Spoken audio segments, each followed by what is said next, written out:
Et là, Amadou Wiri Diallo, bonsoir. Bonsoir, messieurs. Mais, Condé, bonsoir. c'est que tu as géré bien le micro de l'invité, parce que, oui, voilà. Et là, bonsoir. Bonsoir, monsieur Condé. Merci d'avoir accepté notre invitation. Je vous remercie. Sans Sobari, question très rapidement. Je ne vais pas me compliquer la tâche, je vais prendre votre première question dans le libellé. Oui. C'est sur quoi repose l'organisation de la cérémonie d'intronisation? Est-ce que l'intronisation est un élément statutaire dans la coordination des Fulbe et Alipoulard? Ok, je vous remercie pour cette question. Je voudrais peut-être apporter un petit correctif. Oui. Il ne s'agit pas d'intronisation. Il s'agit de quoi? Il s'agit d'investiture. D'accord. C'est différent. L'intronisation renvoie à la royauté, alors que l'investiture renvoie à un concept bien différent. On a donc l'investiture renvoie à l'élection. À la nomination tout au moins. Ou en tout cas à la désignation. À la désignation de manière consensuelle par les sages de Fouta Jalon. L'élection, c'est l'investiture. La royauté, c'est l'intronisation. Parce que sur le trône. Ce sont des concepts bien différents. Et j'ai préféré d'entrée de jeu apporter ce correctif. C'est important. Allez-y donc.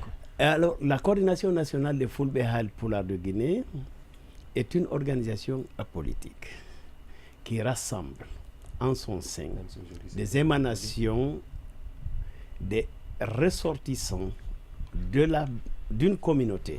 Et la communauté, c'est Fulbe Halpulaar de Guinée. J'insiste bien sur Fulbe Halpulaar de Guinée parce qu'on ne se circonscrit pas simplement à la communauté des Peuls, mais ça va au-delà. Ça va au-delà, c'est de façon inclusive toutes les composantes socio-culturelles vivant dans l'espace territorial de la Moyenne-Guinée, du Fouta Jalon. Et on a ouvert également ce concept à nos partenaires, confrères vivant dans les autres régions de la Guinée, mais qui parlent et qui partagent la langue Fouel avec nous. Donc, et vous avez évoqué le décès de El Hadj Ousmane Fatako Baldé, le 26 mars, c'est le 26, c'est pas le 27, et il est de tradition, depuis 1987, que la coordination a été mise en place, que le mandat soit à vie. Mais une fois que le mandataire est décédé, on confie à un remplaçant de manière temporaire pendant 4 mois, 10 jours que dure le veuvage des épouses du défunt et l'intérim. Et pendant ce temps, on l'essaye, on le voit à l'œuvre et les communautés, les composantes socio-culturelles, les socio-ethniques, sociales se retrouvent pour confirmer ou le destituer. Cette fois-ci, de façon absolument collégiale, on est arrivé à dire que le remplaçant de El Hadj Ousmane a bien fait son travail et on le confirme à son place et on le porte de façon officielle à l'attention de la totalité des Guinéens et de nos partenaires extérieurs, comme quoi El Hadj Alseni Bari a été promu. Il est aussi désigné à vie, c'est ça? Il est désigné à vie. Quelle que soit la faute commise. Sauf s'il commet une faute grave. Et qu'est-ce que vous appelez là-bas faute grave? De parjure, parce qu'on est censé servir la communauté. On est censé défendre les intérêts de la communauté. On est censé être absolument apolitique. On est censé ne pas avoir une affiliation religieuse. Dès l'instant où tu vas à l'encontre de ces principes-là, on peut te taxer de quelqu'un qui a commis une faute, qui a parjuré. D'accord. Donc voilà. Et vous dites qu'on est censé être absolument apolitique. Est-ce que une telle disposition, si elle est prévue par exemple dans les statuts, est-ce qu'elle peut être respectée dans le contexte de la Guinée où, indépendamment de votre coordination, les choix politiques se font aussi sur la base de la communauté? Je ne peux pas aller dans le sens de votre raisonnement. Non, c'est une question. Je réponds à sa question. Voilà. Je dis je ne vais pas dans le sens de son raisonnement parce qu'une institution apolitique a des principes, a des statuts, a un règlement intérieur. Ne peut pas obliger l'institution, un individu membre de l'institution, à déroger, à changer les statuts et à aller à l'encontre du règlement intérieur. Vous et moi, chacun ici a ses convictions religieuses, a ses convictions politiques. dans son âme et conscience, il sait pour quel parti, pour quel leader il pourrait être amené à voter. Ça, c'est son intime conviction. Mais l'institution a ses principes et il faut aller dans le sens de l'institution et non de l'individu. C'est pour ça que je dis que je ne vous accompagne pas dans votre raisonnement. Et qu'est-ce qui est prévu lors de cette investiture? Qu'est-ce qui va être fait? Quelle est la particularité? Des choses intéressantes, M. Condé. Je vais d'ailleurs vous donner une carte d'invité d'honneur. Avec plaisir. Et d'ailleurs, la presse est invitée. Et je vous ferai parvenir demain des cartes spéciales pour la presse. Qu'est-ce qui est prévu? 2 activités majeures. La première? La première, on est tous, même si l'institution n'a pas de connotation religieuse, c'est notre culture, c'est notre vécu. C'est quand même très discutable. Donc le samedi, on se retrouve parce qu'on a la chance d'avoir ce qu'on appelle la maison du Fouta. On réunit des personnalités respectées et respectables qui font lire le Coran, faire des doigts pour la société guinéenne, pour la communauté Halpulaar, pour l'ensemble de nos 4 composantes socio-culturelles du pays, pour le bien de la Guinée et pour guider, pour que notre institution ait la sagesse, la clairvoyance de conduire les destinées de la coordination et de la composante Halpulaar selon des principes éthiques. Ça, c'est le samedi. Le dimanche, on se retrouvera, ça c'est à Boussora. Le dimanche, on se retrouvera au stade de Nongo. Oui, au stade Petit Sori. Ça s'appelle Petit Sori, n'est-ce pas? Je ne suis pas sportif. Non, Petit Sori, le grand stade. Le général Lansana Conté. Lansana Conté, c'est le grand stade. D'accord. On se retrouvera là, à partir de 10h. On a beaucoup d'invités de marque qui vont venir. Dans le communiqué, c'est dit Petit Sori. Non, on a changé. Vous avez changé. On a trouvé que c'était trop petit. On attend tout le monde. Surtout que la précédente investiture s'était déroulée également du côté du stade général. À la même place. Malgré la grande division qui avait caractérisé les Bisbis, mais vous avez vu comment le monde a déferlé du côté du stade. On reviendra un peu sur ça si on a une petite minute. Donc, à partir de 10h le dimanche, on invite tous ceux qui veulent venir et tous ceux qui peuvent venir. À commencer par les institutions de l'État, les grandes notabilités, les notables des 4 régions naturelles. On a invité de nos frères de l'extérieur, on a invité des notables de l'extérieur, de grandes personnalités de l'extérieur, de l'intérieur. On va là, simplement, ce sera beaucoup plus festif que religieux, parce que le religieux aura été fait la veille. Et donc, il y aura des déclamations de poèmes, il y aura des discours, il y aura des témoignages, il y aura de la manifestation artistique et culturelle, et on procédera à l'acte principal de l'événement, à la mise en place du président qui, selon les traditions que nous connaissons depuis les années 1700, il y a un cérémonial à partir du Fouta théocratique. C'est le Diwal de Fugumba qui a la charge, de façon traditionnelle, de faire porter la couronne. Cette fois, ce n'est pas une couronne, mais c'est une symbolique qui imite la couronne. Et donc, les 3 grands divés vont se retrouver autour du Diwal de Fugumba et on va faire porter le bonnet qui symbolise donc la responsabilisation de l'âge Alséni à la tête de la coordination. Et il y aura des doigts, et il y aura de la distribution, en tout cas de satisfecit, etc., etc., etc. Voilà ce qui est prévu. Et ensuite, un repas pour couronner le tout. Les Condés pourront toujours venir. Oui. Et à cela, quel est l'agenda donc de l'âge Alséni Bari? Alors voilà une question intéressante. Parce que traditionnellement, quand on parle de Sotikemo, quand on parle de Khalifa, quand on parle de coordination, de Kuntigi, on voit du social, on voit du traditionnel, on voit des us et coutumes. Et ça, c'est très bien, c'est la plateforme sur laquelle on doit tout bâtir. Mais avec la nouvelle arrivée de El Hadj Alséni Bari, en concertation avec ses vice-présidents, on s'est dit, mais apportons quelque chose de nouveau. Quelle est la touche que toi, Alséni Bari, va apporter à la coordination?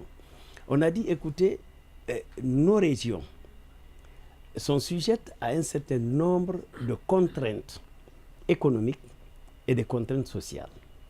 On a dit si on pouvait allier les éléments suivants, on peut composer quelque chose qu'on peut appeler un emblème, qu'on peut appeler en tout cas un objectif. On a dit, si on réussissait à ramener l'attention des ressortissants du Fouta Djallon sur la région, pour aider à créer des conditions économiques qui permettent de retenir nos jeunes. Au lieu d'aller se jeter à l'eau à la Méditerranée, si on crée des petites PME, des emplois, créer de la richesse, Marouane, tu n'iras pas à la Méditerranée, mais tu auras le plaisir de rester dans ton village. Voilà quelque chose qu'on s'est dit. Alors, ça, c'est l'un des éléments nouveaux de notre philosophie. En fait, on s'orienter vers un peu plus du développement. Développement économique et social. D'accord. Et ça, on a déjà commencé. On est en train de développer un petit plan stratégique. Et il y a déjà des opérateurs économiques qui ont commencé à lancer des activités. On a à Dalaba, par exemple, un jeune qui s'est lancé dans la production de maïs. Il a commencé par un champ de 25 hectares, goutte à goutte. Vous savez que traditionnellement, la production de maïs est très faible, mais il a des rendements de plus de 10 tonnes. Donc aujourd'hui, il a des rendements de plus de 7 tonnes hectares. Et aujourd'hui, il veut aller à 500 hectares. Et il y a des gens qui commencent à revenir, à s'intéresser à l'aviculture, à s'intéresser à la culture du riz, à s'intéresser au petit élevage. Donc ça, c'est un élément nouveau. Et je pense que c'est important. Donc, on s'est dit, mais pour pouvoir concrétiser ça, est-ce qu'on peut développer la triptyque savoir, avoir et conseil approprié? Si ceux qui ont la capacité de concevoir des plans de développement, concevoir des projets, le développent de façon absolument professionnelle, ils peuvent inciter l'investissement de ceux qui ont l'avoir. Et si on développe ça à l'échelle du Fouta, les notables qui peuvent sensibiliser les ressortissants peuvent ramener l'attention vers la région au lieu que les gens ne se battent et qui viennent grossir les rangs de Conakry et ailleurs. Écoutez, quoi de plus beau que nos villages? Donc voilà un peu un élément nouveau que nous apportons et je pense qu'il y a l'écoute déjà de cet élément de nouvelle philosophie. On ne va pas simplement construire des mosquées, on ne va pas simplement se réunir autour de la déclamation de poèmes. Combinons ça avec des éléments de développement et vous verrez que dans 5 ans, c'est que ça va donner. Oui, chacune de vous une question. Hein? Alors, vous disiez tout à l'heure en gros que le temps de la vacance de pouvoir au sein de la coordination, c'est 4 mois, 10 jours en référence au temps de veuvage. Exactement. Et vous disiez tout à l'heure que première activité, la lecture du Saint-Coran à la maison du Fouta. Est-ce qu'il n'y a pas un lien, est-ce qu'il n'y a pas un lien peut-être un peu trop prononcé entre la coordination et l'islam? Oh, bravo. J'aime ces questions de provocation. Et il n'y en a pas du tout. Moi, je m'appelle Elhaj Amadouri Diallo. D'accord. Je suis du Fouta, je suis de Timbo. Mon arrière-grand-père a été l'un des doyens de la guerre de Talansan qui ont introduit l'islam, la dernière bataille d'islamisation du Fouta. La bataille de Talansan. De Talansan en 1725. On enseigne ça en 4e année. Alors, je suis descendant de cette famille. Mais cette ascendance, cette tradition n'ont aucune influence sur moi au sein de la coordination au sein de laquelle je travaille. Ce qu'on essaye de dire, les éléments positifs qu'on peut tirer des aspects religieux doivent être combinés de façon positive et de façon créative aux aspects de développement pour que nous puissions sortir justement des dogmes, mais utiliser les éléments positifs de la religion et aller vers quelque chose qui permet un éclatement du savoir, un éclatement des volontés de développement. Oui. Alors, cette nouvelle orientation, c'est clair, va changer beaucoup de choses, mais dans certains pays de la sous-région, par exemple, vous avez des entités qui ont la possibilité d'influencer même les décideurs ou certaines décisions à travers leur prise de position, à travers leur neutralité. On l'a même vu avec l'ancien coordinateur. Justement. Et là, Ousmane Baldé. C'est pourquoi quand vous avez dit que le coordinateur de la... le président de la coordination n'a pas vocation de mener la politique, mais on ne l'a pas observé avec l'ancien président de la coordination. Exact. Il avait des prises de position très tranchées. Condé. Oui. Ici, donc ça, on l'a vu avec Elhadj Ousmane Baldé. Ici, à cette antenne, oui. Tu n'es pas censé faire la promotion d'un parti. Tu n'es pas censé, alors pas du tout. Tu n'es pas censé le faire. Moi, comme vice-président de la coordination nationale football, je ne suis pas censé de faire la promotion d'un parti politique ou d'une philosophie politique.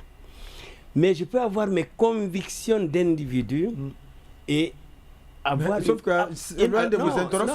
Entre les deux, la barrière est très bien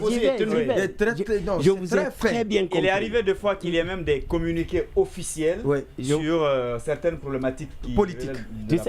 C'est ce que je veux dire. Moro n'a pas pu servir d'exemple. Bien sûr. Il ne s'affiche pas, qu'il n'est pas dans un cadre, qui prend position pour l'État. Exactement, pour le bien de la société, pour le bien de la cohésion nationale, pour éviter des dérapages, pour attirer l'attention des politiques qui peuvent avoir quelquefois des tendances à commettre des erreurs d'options politiques et stratégiques qui peuvent conduire à des fissures de la société ou à des options politiques qui ne sont pas favorables.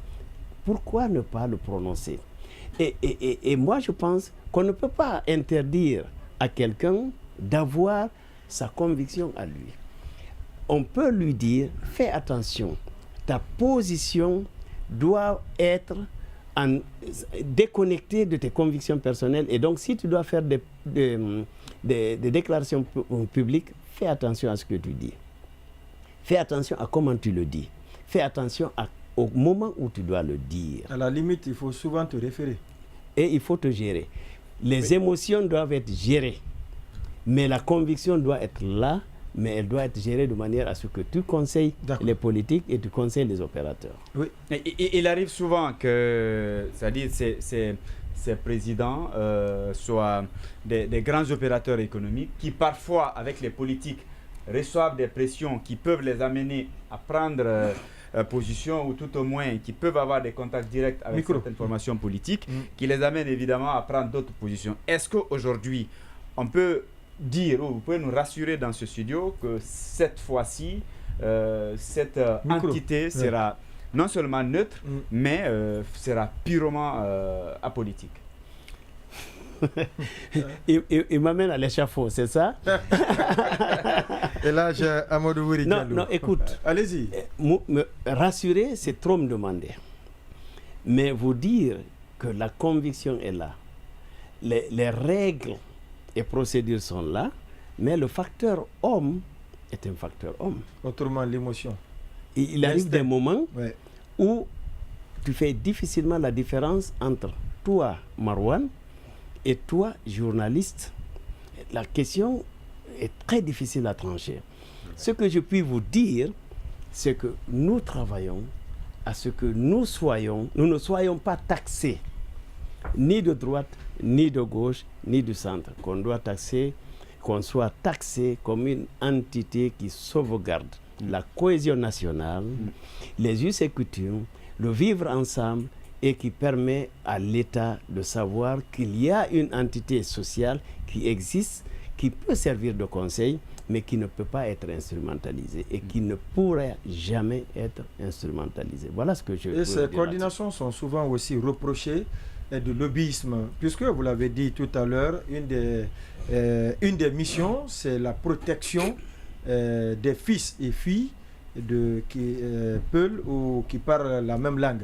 Maintenant, régulièrement, dès que quelqu'un occupe un poste au sein de l'administration, quand il est menacé, tout de suite, il fait recours à sa coordination et après, c'est le lobbyisme qui commence. Est-ce que tout cela... La pression se met en branle. Exactement, la pression se met en branle. Est-ce que tout cela peut concourir au bon vivre ensemble et aller vers le vrai développement, comme vous le dites? Mais vous savez, ce sont des choses très relatives.